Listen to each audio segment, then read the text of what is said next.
Hello, je suis Christelle Dupart et je suis révélatrice d'artistes visuels chez Les Hangars depuis plusieurs années. J'accompagne les artistes peintres, sculpteurs, dessinateurs, illustrateurs et photographes à développer leur carrière artistique. Dans ce podcast, je reçois à mon micro des artistes expérimentés avec lesquels je discute à bâton rompu pour connaître toute la réalité de leur métier d'artiste visuel au quotidien avec ses hauts et ses bas. Que vous soyez dans votre atelier, dans votre voiture ou en train de cuisiner, c'est parti pour l'épisode d'aujourd'hui.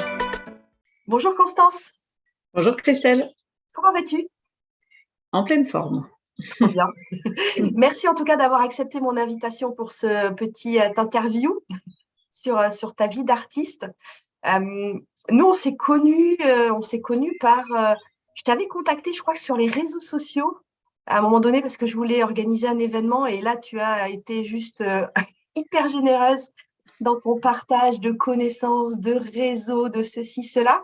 Et puis après, on a eu la chance de se voir en vrai et j'espère qu'il y aura d'autres occasions. En tout cas, merci beaucoup pour tout ça.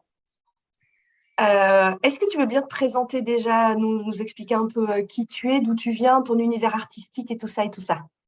Alors, moi, je suis artiste peintre. J'ai un petit parcours un petit peu atypique, probablement, enfin, comme beaucoup d'artistes. J'ai pas du tout démarré dans la peinture et j'ai fait une formation professionnelle dans la peinture en décor à l'âge de 27-28 ans, quelque chose comme ça. Et j'ai travaillé ensuite pas mal sur des chantiers de décor, des ateliers de théâtre, des choses comme ça. Et puis, il y a une petite vingtaine d'années, je suis arrivée à Bordeaux et là, je me suis inscrite aux auditeurs libres, voilà, de l'école des Beaux-Arts. Et depuis, voilà, je travaille vraiment sur un travail un peu plus personnel qui consiste à… Pour moi, c'est de la recherche, la peinture, donc qui consiste à travers de la recherche, à essayer d'évoquer, à essayer de m'imprégner des choses de ma vie et d'essayer de retranscrire sur mes toiles. Voilà, donc je suis partie sur des œuvres plutôt abstraites ces 15 dernières années. Voilà, je suis essentiellement dans l'évocation. L'inspiration, c'est une inspiration qui est souvent liée à ce que je vis, à ce que je vois. Comme je suis beaucoup au milieu de la nature, dès que je peux, ou de la montagne, ou de la mer, ou ailleurs, je suis assez imprégnée par les lumières, par les couleurs, par les mouvements de ma vie. Voilà, des choses comme ça.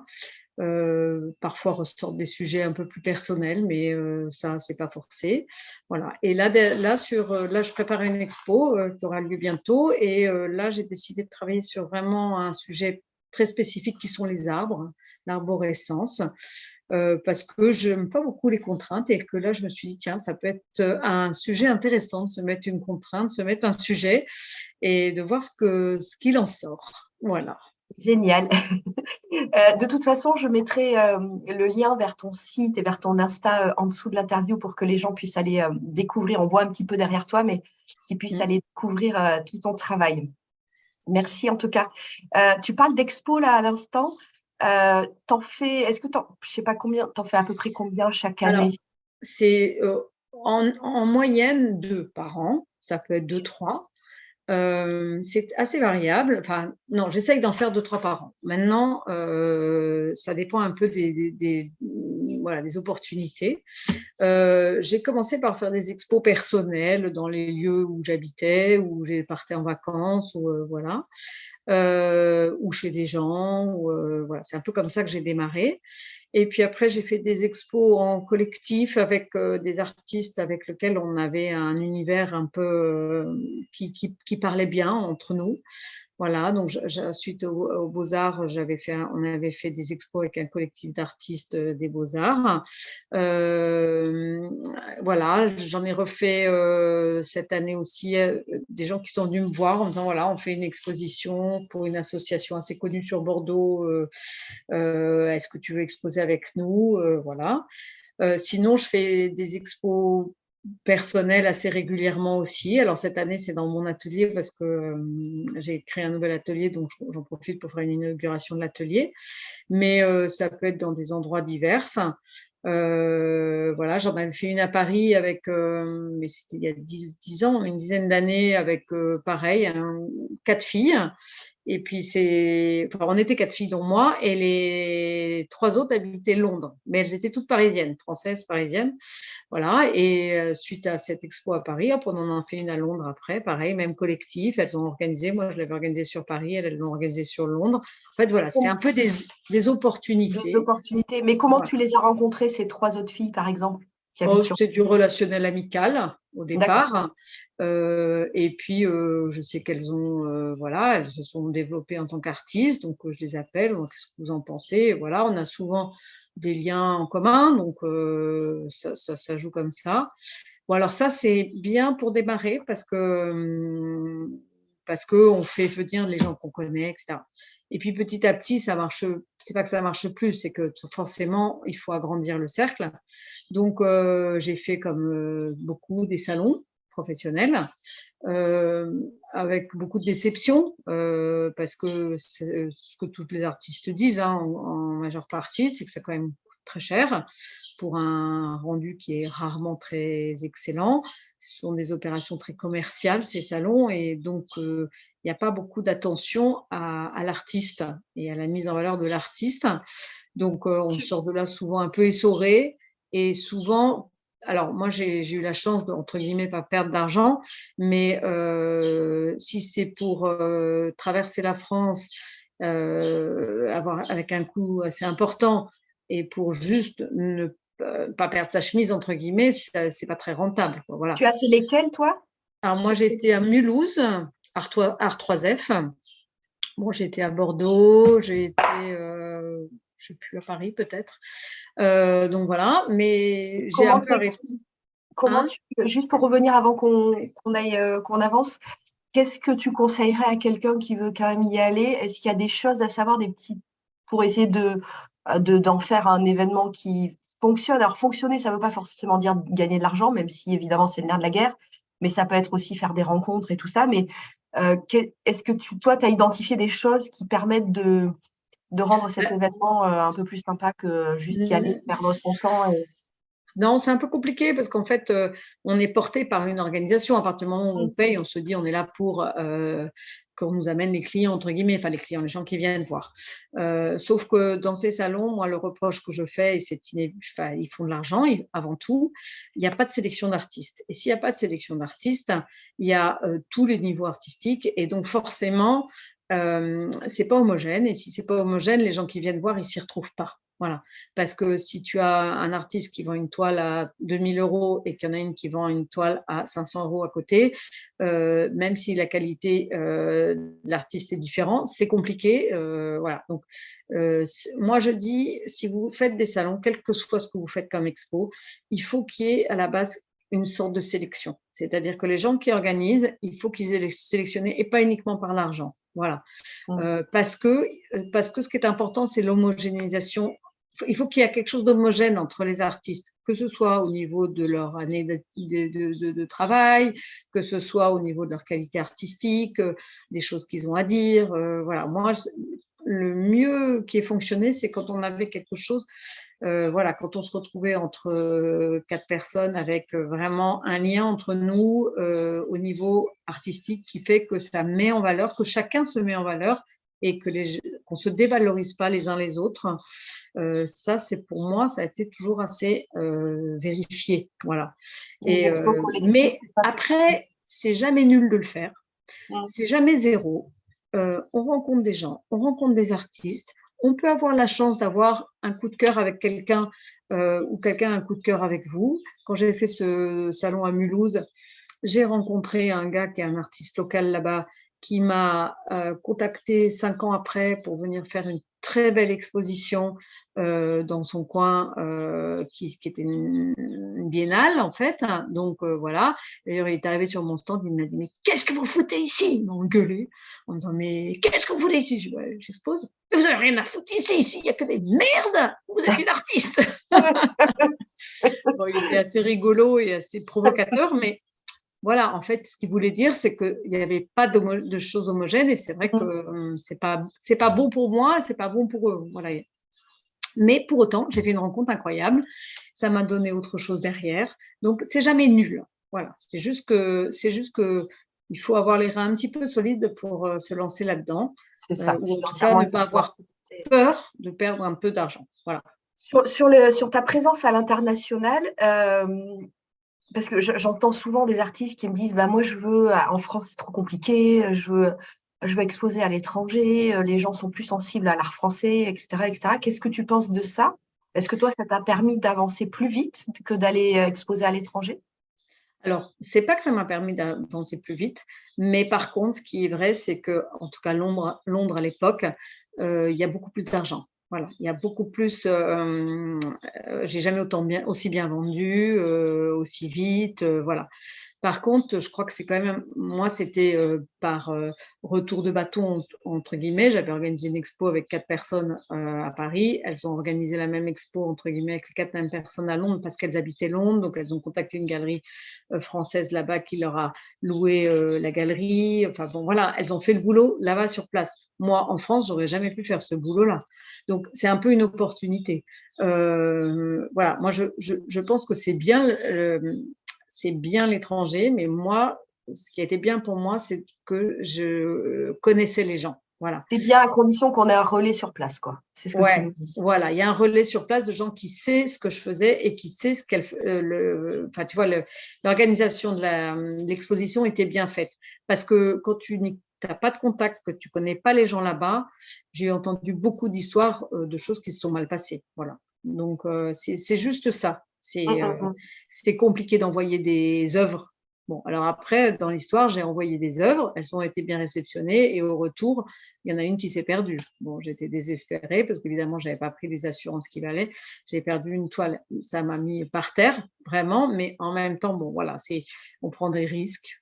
On fait des erreurs, on prend des risques, bon, voilà, c'est comme ça. Mais oui, l'étranger, oui, c'est vrai l'étranger, mais je pense que si on n'est pas accompagné par des gens qu'on connaît sur place, en tout cas moi, ça me paraît difficile. Mais ça marche Est-ce peut-être, que, hein. moi, c'est vrai que je recommande souvent, dans un premier temps, de s'implanter localement. Qu'est-ce que Ouais. tu donnerais, toi, comme conseil à ce sujet-là? Alors, oui, moi, pendant longtemps, je suis restée dans ma tanière, hein. Donc, c'est depuis le Covid que je commence à sortir, à mettre en place des réseaux, à essayer de faire des choses un petit peu sur Internet, à mettre en place des outils de communication. Je reconnais qu'avant, j'y arrivais pas. Donc, c'est assez récent, hein, ça a 3-4 ans. Ça fonctionne. C'est pas un miracle, comme il y a aucun miracle. C'est-à-dire que ça va pas du jour au lendemain de me faire vendre 50 toiles, mais j'ai quand même vendu pendant le Covid grâce à Instagram. Là, depuis 1 an, ce que j'ai vendu, c'est grâce au réseau quand même, parce que les 3 expos que j'ai faites les dernières n'ont pas débouché sur des ventes, tu vois, immédiatement du tout. Donc, parce qu'en ce moment, Et la situation… c'est intéressant ce que tu dis, pardon, je te coupe, Constance, mais quand tu dis immédiatement, non pas déboucher sur des ventes immédiatement, est-ce que j'entends bien, du coup, ce sont des gens qui sont venus, qui m'ont vu, qui n'ont pas acheté sur place, qui m'ont suivi ensuite sur les réseaux, et ça a débouché sur des ventes ensuite sur les réseaux?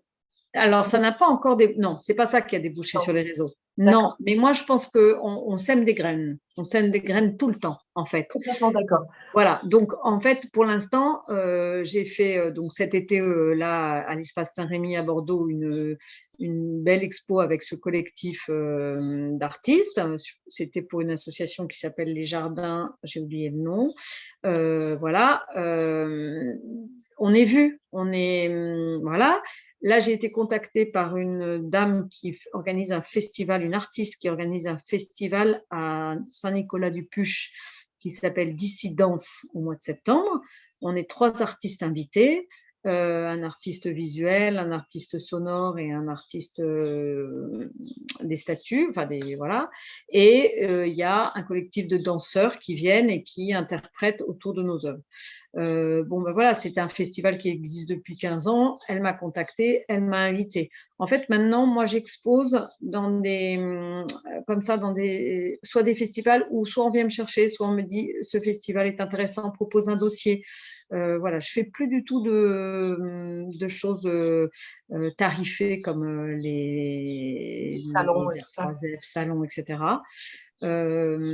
Parce que je me dis que finalement, toutes ces activités-là, c'est la façon d'être peut-être repéré par un tel qui va t'exposer, c'est peut-être repéré par un collectionneur, c'est peut-être repéré voilà, par d'autres systèmes. Peut-être que je vends moins, je ne m'en rends pas compte, mais c'est vrai que moi, grâce à mes activités annexes, je me dis aussi que voilà, c'est moins la pression. Je vends, mais si je ne vends pas, ce n'est pas grave. Voilà. Avant qu'on passe sur tes activités annexes, effectivement, j'ai 2-3 petites questions. Déjà, est-ce que tu es représenté par une galerie? Est-ce que tu as été représenté par une galerie? Est-ce que tu as le souhait de, je ne sais pas, quel Alors, je n'ai jamais été représentée par une galerie. J'ai toujours été terrifiée à l'idée de pousser la porte d'une galerie. Donc, ça, j'y arrive pas encore.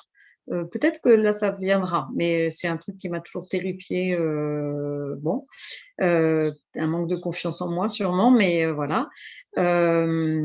Ensuite, c'est pas par les galeries que ça fonctionne forcément beaucoup plus. Surtout ces dernières années, les galeries, elles rament, elles ferment. Elles n'arrivent pas à vendre.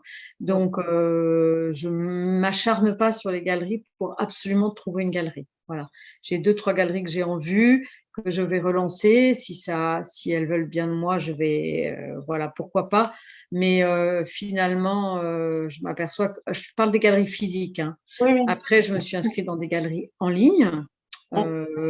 Pareil, aujourd'hui, ça n'a pas décollé. C'est de la visibilité. Ça va venir, je le souhaite en tout cas, mais bon, on verra. Là aussi, je pense que c'est pas miracle. C'est pas non, mais c'est plein de petites graines en fait. Hein. Voilà. C'est pas parce qu'on est dans une galerie en ligne qu'on vend. Hein. J'en ai fait l'expérience et je pense pas que ça soit utile d'en mettre 50 parce que c'est de la gestion et qu'on sait pas gérer, ça sert à rien. Donc voilà.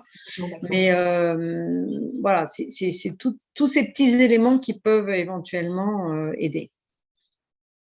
J'ai vu aussi que tu avais fait une collaboration avec un pâtissier à Bordeaux. Ouais.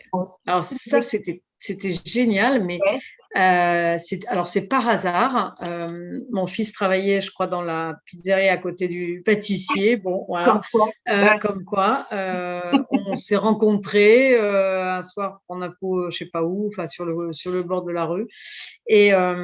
Et le mec est assez artiste, en fait. Le mec, ils sont ses 2 frères. Il y en a un qui est complètement artiste.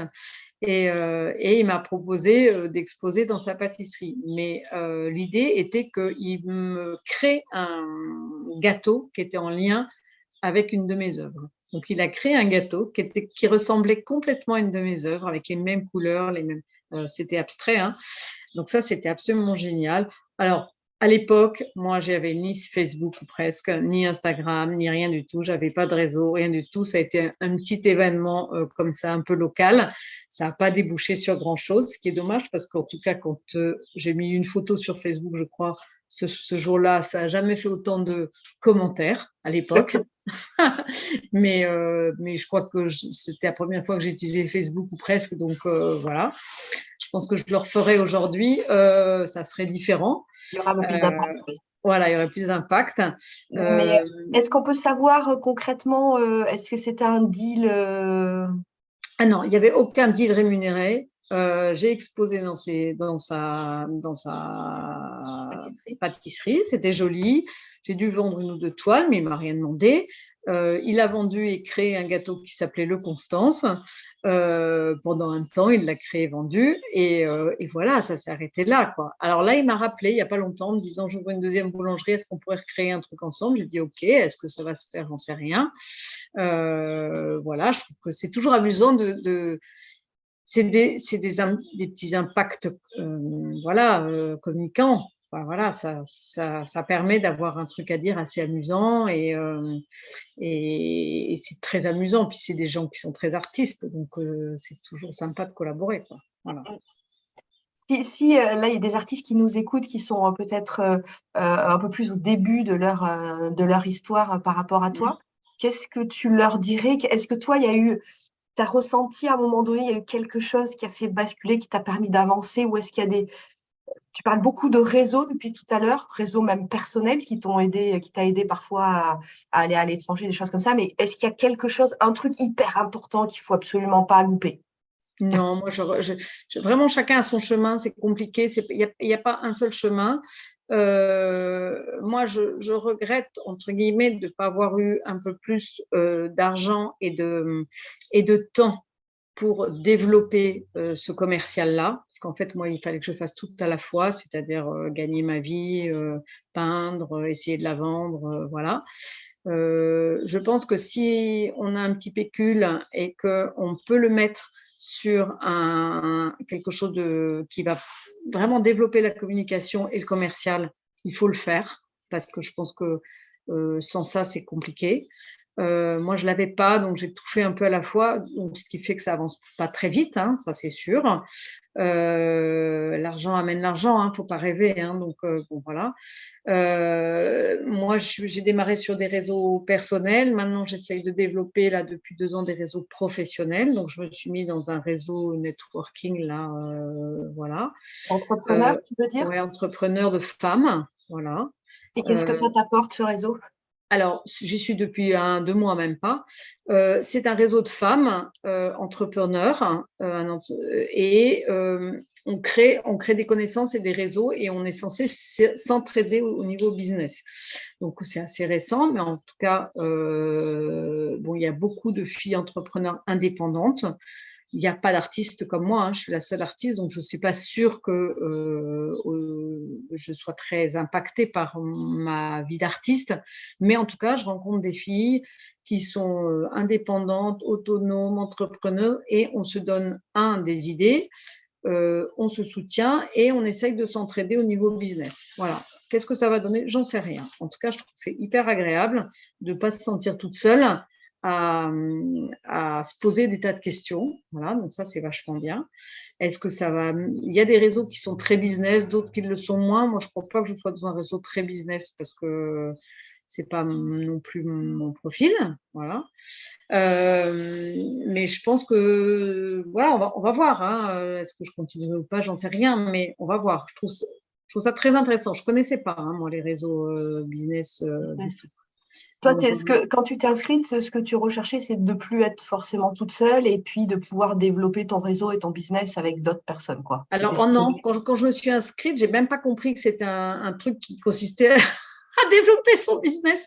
Non, moi, je me suis dit, c'est plutôt une entraide entre femmes entrepreneuses, se donner des conseils, voilà, s'entraider. J'avais pas compris qu'en fait, c'était… Je connaissais pas, moi, le système des réseaux business. Donc, voilà, j'ai découvert. Et en fait, oui, elles s'entraident au niveau business. Moi, je sais pas si ça pourra m'aider moi, mais en tout cas, moi, j'ai déjà donné une adresse à quelqu'un qui a fait travailler une fille de ce réseau. Bon, voilà. Et en fait, oui, c'est vachement bien.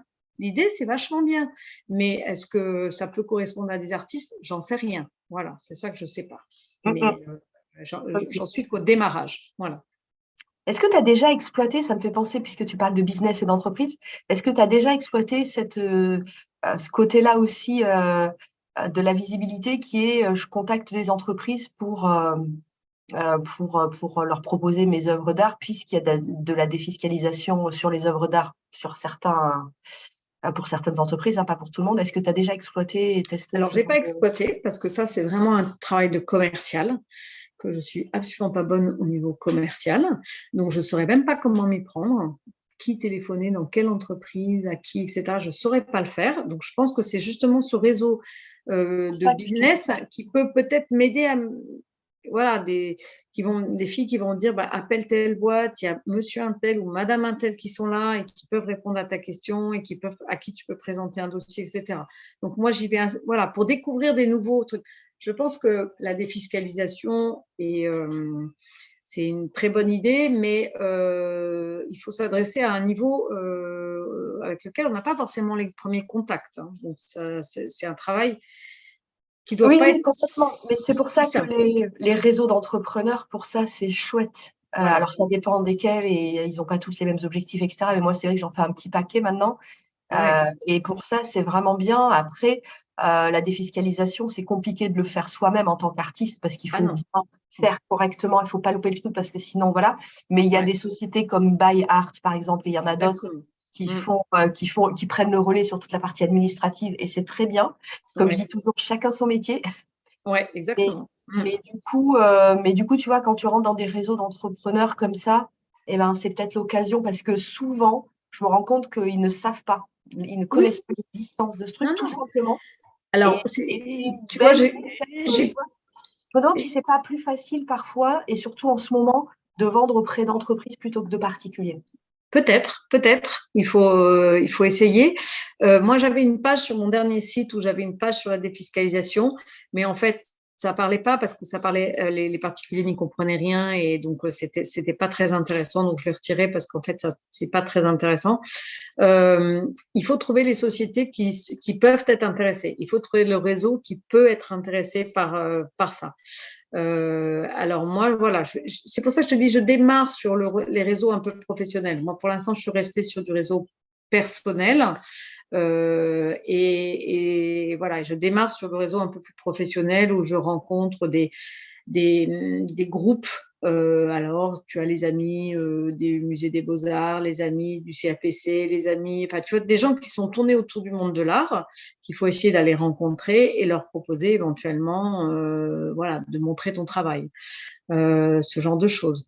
Mais c'est vrai que voilà, c'est encore un autre métier et c'est vrai que c'est compliqué de faire toujours 40 métiers différents. C'est compliqué, à la fois excitant, mais compliqué, et en termes de temps et d'argent, vraiment compliqué. Mais déjà, ce que tu viens de dire, c'est hyper intéressant parce qu'il y a effectivement plein d'associations d'amateurs d'art, qui autour des musées souvent, Voilà. mais pas que. Et c'est vrai que de faire partie de ces associations, j'imagine, c'est une adhésion tout à fait raisonnable. Alors, Et ça dépend lesquels. Ça ça dépend dépend lesquels. lesquels. Et tu Ouais. fais des expos, vous faites des expos ensemble, etc. J'avais regardé un, c'est ça? Ou comment Alors, tu te rends compte? non, là, je fais pas d'expo avec eux, mais euh, tout ça, c'est en fait, il faut tourner autour d'associations qui sont intéressées par le domaine artistique. Voilà, il faut rencontrer des gens qui sont, parce que toutes les associations, enfin, tout le monde n'est pas intéressé par l'art. Donc, c'est très, très bien d'aller s'inscrire, en effet, dans les associations des musées, dans les associations des mairies, des médiathèques, des choses comme ça pour pouvoir rencontrer des gens, leur parler, voilà, et puis diffuser les informations qu'on a. Ça, je pense qu'il faut le faire. Tout ça, c'est des réseaux professionnels qu'il faut entretenir ou démarrer ou déclencher. Ou, voilà. Mais là aussi, hein, moi, il faut du temps pour. Enfin, moi, j'ai mis du temps pour comprendre ça. Voilà. Et j'ai mis du temps pour comprendre ça. Donc, j'ai beau avoir 15 années ou 20 années derrière moi, ça ne se fait pas en, en 5 minutes. Non. Non, non, puis il y a des choses qui se mettent en place aussi au fil des années, qui existaient peut-être pas il y a 15 ans, qui existent aujourd'hui. Enfin voilà, tout, Exactement. tout est en Ouais, mouvement tout le temps, donc il faut tout tout le le temps temps. rester hyper alerte sur ce qui se passe. Et c'est pour ça que de discuter avec les uns et avec les autres, ça permet ah bah tiens, regarde, il y a ça maintenant, ah bah tu connaissais pas ça. Et ça, c'est vital, il ne faut pas rester tout seul Voilà. dans son coin. Ça, c'est clair. Non, mais C'est- moi, je trouve qu'il y a l'idée des collaborations artistiques, c'est génial. C'est-à-dire se mettre à 2 ou 3 artistes pour essayer de créer un événement. Ou là, comme moi, avec une pâtisserie, c'est absolument génial parce que ça fait parler, ça fait découvrir. Développer son réseau professionnel, c'est indispensable. Je pense que c'est indispensable.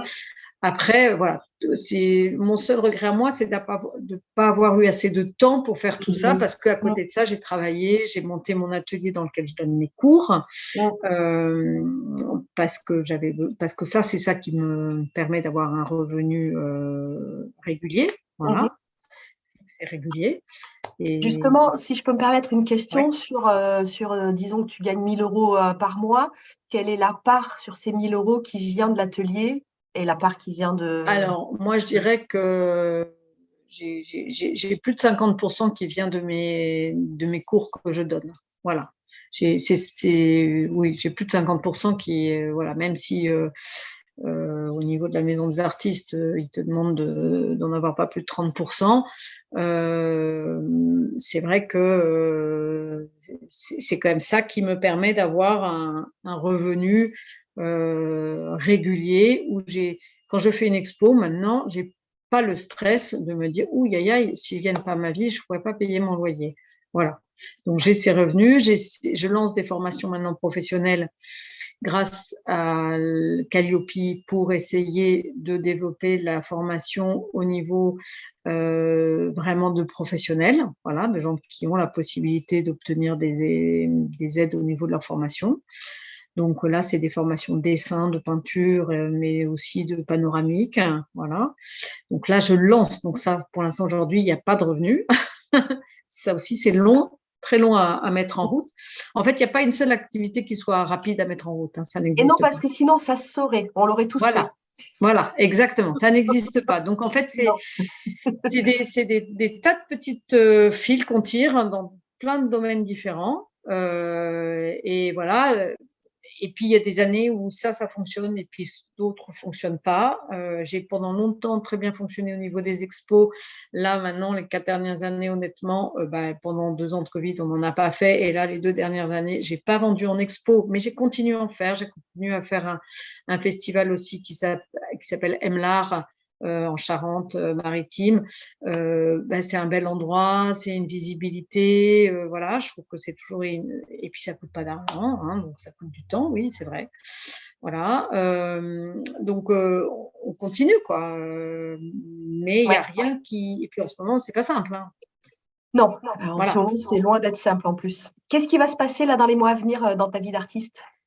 Alors, moi, d'abord, je fais donc cette exposition qui, j'espère, va me permettre de prendre contact avec différentes personnes qui m'intéressent.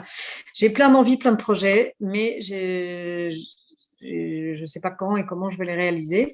Donc, j'ai ce festival Dissidence là au mois de septembre. J'aimerais bien mettre un projet de mécénat avec, il faut que je trouve un mécène pour essayer de créer une œuvre un peu grandiose, voilà. Okay. Mais pour ça, il faut trouver des financements. Donc voilà, moi j'aimerais surtout continuer à pouvoir peindre, exposer et développer mon travail artistique. Après, si tout se met en route, mais d'un vrai, tout ne peut pas se mettre en route en même temps. Pour l'instant, j'ai mes cours, après j'ai les formations, je voudrais qu'elles se mettent en route.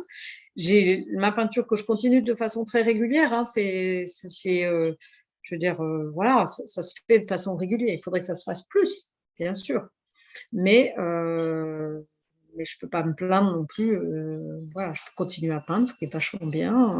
Je peux continuer à présenter ce que je fais, ce qui est vachement bien. Voilà. Et l'important, c'est de trouver sortir de ton atelier, quoi. Hein. Voilà. En parlant d'atelier, j'ai envie de revenir sur justement les cours que tu donnes. Parce que j'ai des petits doigts dans ma tête où j'entends les petits artistes du collectif qui disent « Mais Christelle, pourquoi tu n'as pas posé cette question-là? Pourquoi tu n'as pas demandé ça à Constance ?» Parce qu'il y en a plusieurs, évidemment, des artistes dans le collectif aussi qui, en parallèle de faire des toiles et d'exposer, donnent des cours, évidemment. Pareil, sur une semaine, tu as combien d'heures de cours? Combien tu donnes? Je crois que tu as des personnes qui t'aident aussi dans ton atelier pour les cours, c'est ça? Moi, j'ai créé un atelier, enfin, dans mon atelier, on est trois intervenants. Sur 1, 2, 3 jours et une soirée. Voilà. J'ai un grand espace pour les cours et je me suis gardé un espace pour moi, personnel. Sur les 3 jours, et moi, je fais une soirée et je fais 1 jour et demi de cours. Mais après, dans 1 jour et demi de cours, c'est 3 heures le matin, 3 heures l'après-midi, 2 heures le soir. Voilà. Et puis voilà, et l'autre personne fait 1 jour et demi. Enfin, tu vois, un peu, les 2 autres font 1 jour et demi aussi. Tu vois, à 2, voilà, elles font 1 jour et demi. Donc, moi, concrètement parlant, c'est pas tout à fait 2 jours de travail, mes cours.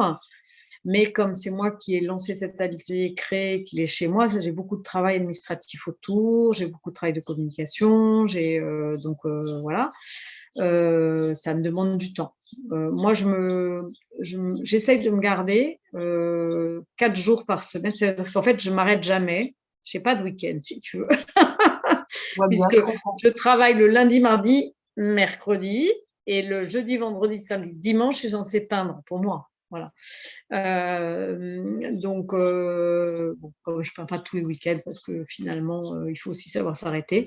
Voilà, je dirais un tiers qui me prend sur l'administratif et les cours. Et les cours, ouais.